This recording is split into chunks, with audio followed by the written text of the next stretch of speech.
The median net worth of an American household is about $190,000. The average is over $1 million. Both numbers describe the same country at the same time. One is useful. The other is a distortion so extreme it should come with a warning label. Yesterday, we talked about what changes after $10,000, the threshold, the 3 doors, the protocol. Today's question is harder.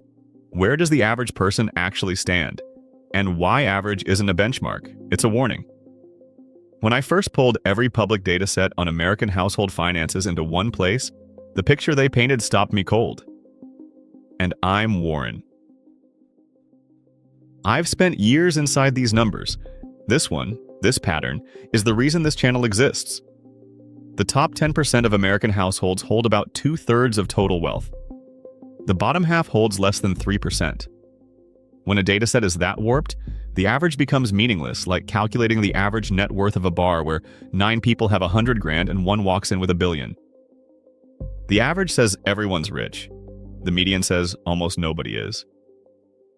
A compliance officer in Chicago, 34, household income above the national median, sat across from her own data for the first time on a Sunday night. Legal pad, highlighter, bank statements spread across the kitchen table. Her number, on paper, looked like the data we're about to walk through. Average, normal, fine. It wasn't fine, but that comes later. First, the data itself.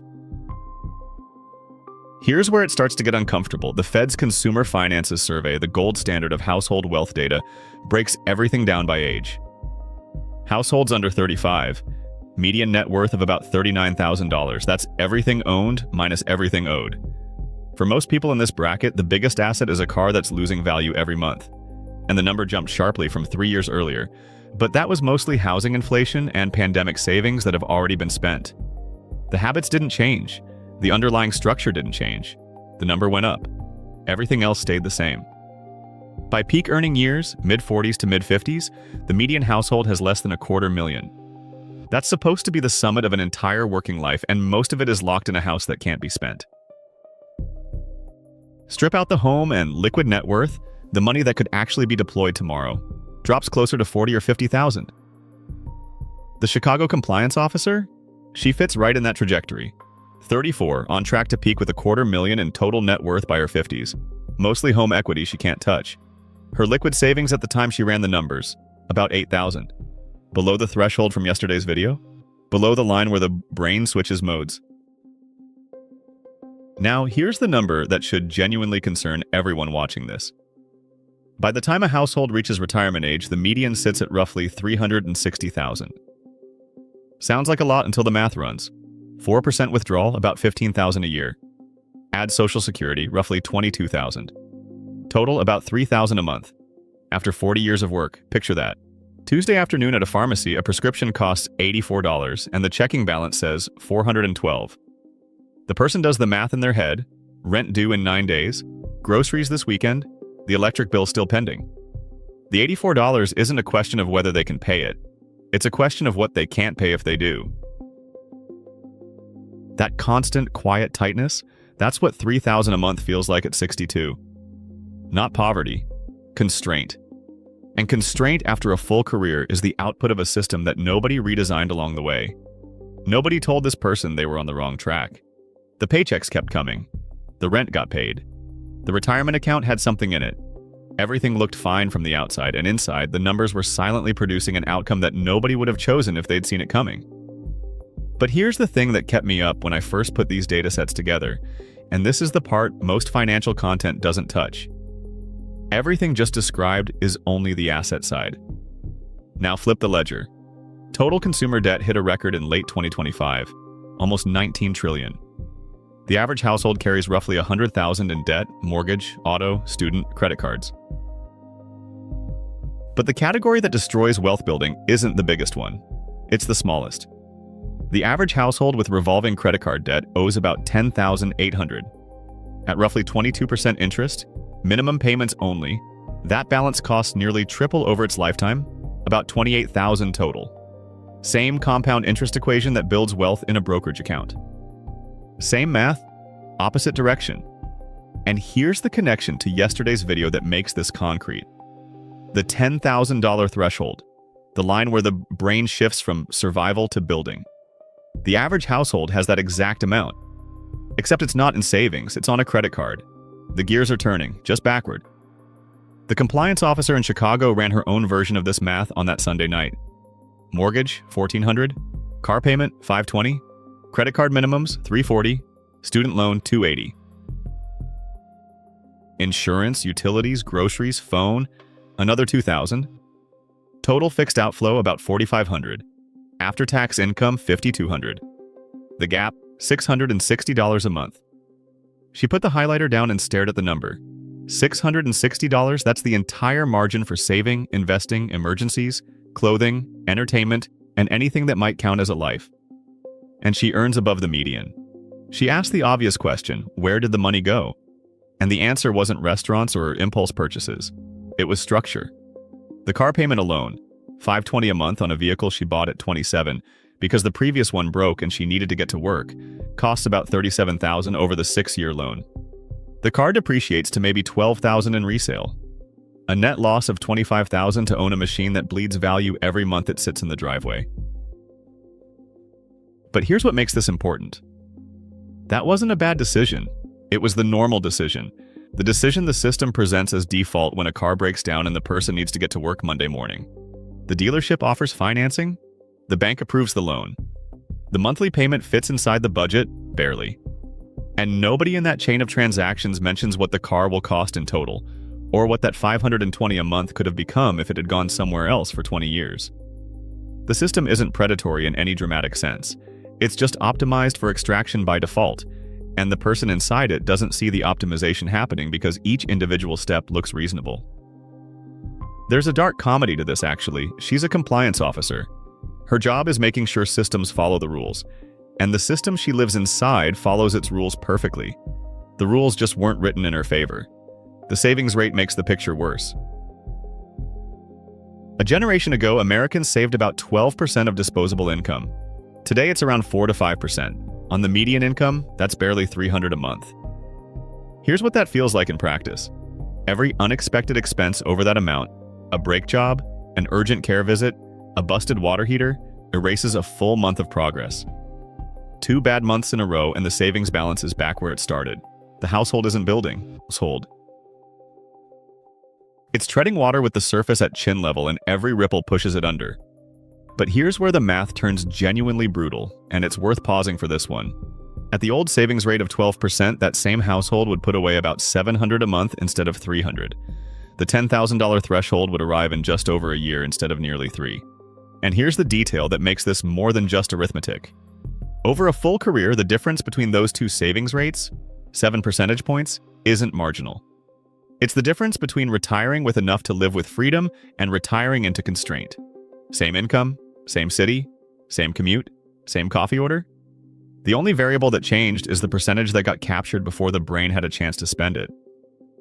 The gears turn either way. The question is, for whom? Something about this data that most channels won't say, and it needs to be said.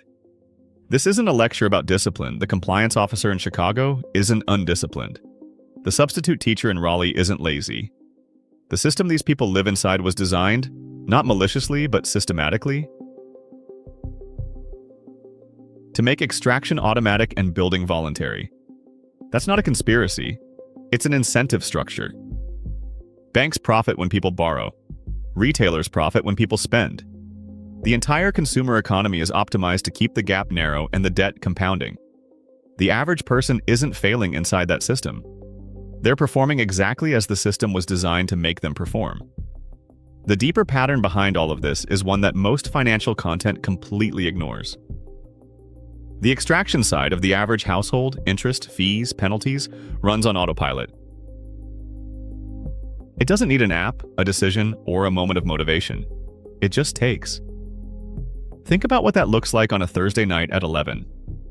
The phone buzzes, a credit card notification. Statement ready. Minimum due in 14 days. The extraction system didn't ask. It accrued interest on the balance, added the amount, and sent the alert. Now compare that to what building looks like. Opening a brokerage app, choosing an amount, typing it in, hitting confirm, wondering if this month is the right time. second guessing, postponing until Friday, forgetting. That's automatic extraction versus voluntary building. And in that gap, the average outcome gets manufactured. The compliance officer understood this the moment she saw it on the legal pad. She didn't need a lecture about compound interest. She needed to see the structure she was inside, laid bare, numbers visible, highlighter marks on every line that bled money. And once she saw it, the question wasn't, why am I stuck? It was, why would anyone expect a different result from these settings? A substitute teacher in Raleigh, 29, earning about $44,000, showed me what happens when the settings change. She'd been saving nothing for 3 years, not careless, compressed. The gap between income and outflow was about $400 a month, and every time she tried to save, something ate it. Then she did one thing. Set up an automatic transfer of $150 every 2 weeks into a savings account at a different bank, one she deliberately didn't link to her debit card. 14 months to hit $10,000. She still had emergencies during those months, still had tight weeks. But the transfer ran regardless, and because it moved before she saw the money in her checking account, her brain never registered it as available. She described the moment she checked the balance and saw 5 digits for the first time, sitting in a Starbucks drive-thru on her phone, waiting for an iced coffee. She said she just stared at it. It didn't feel real. That's the threshold crossing, not a celebration. A quiet moment in a drive-thru lane where the screen shows a number the brain has never seen in its own account. That story isn't unusual, it's actually the median case. The people who cross the threshold don't do it through windfalls or dramatic income changes. They do it through automated, invisible, boring transfers that the conscious mind barely notices. And that's exactly why it works. The brain can't negotiate with something it doesn't see happening. Building wealth isn't about being smarter than the system. It's about building a counter system that runs on the same principle. Automation. If you watched yesterday's video, the protocol is the first layer. Baseline calculation, 70-30 split, automated transfer. Today's data shows why that protocol isn't optional. Because the default path leads to $3,000 a month in retirement after 4 decades of work. That isn't poverty, but it's a life where every decision bends around a number that should have been larger. Here's the uncomfortable truth. Knowing these numbers changes nothing by itself. Information isn't transformation, but not knowing them guarantees one thing, the average outcome. And the average outcome doesn't expire, it compounds. Every year inside the default settings costs. Not dramatically, not in a single catastrophe, but in fees paid, returns missed, and options that quietly close while nobody's paying attention. The compliance officer in Chicago changed one setting. The substitute teacher in Raleigh changed one setting. Neither earned more. Neither got lucky. They changed the structure, and the structure did what structures do. It ran. If you don't make that change in the next 3 to 5 years, the math is straightforward. You become the person at 62 standing at the pharmacy counter, doing quiet arithmetic on an $84 prescription. Not because you failed, because you never unchecked the box that was pre-selected for you. That's the cost of average. And the only tool that works against it is architecture, automated, invisible, running whether you feel motivated or not. Tomorrow, the paradox that breaks most people's mental model of money. Households earning $300,000 a year with zero saved. The high-income poverty trap. If you think income is the variable that matters, tomorrow will change your mind. The person earning $70,000 with the right architecture will outperform the person earning $300,000 without it. The math on that one is uncomfortable, in the best possible way.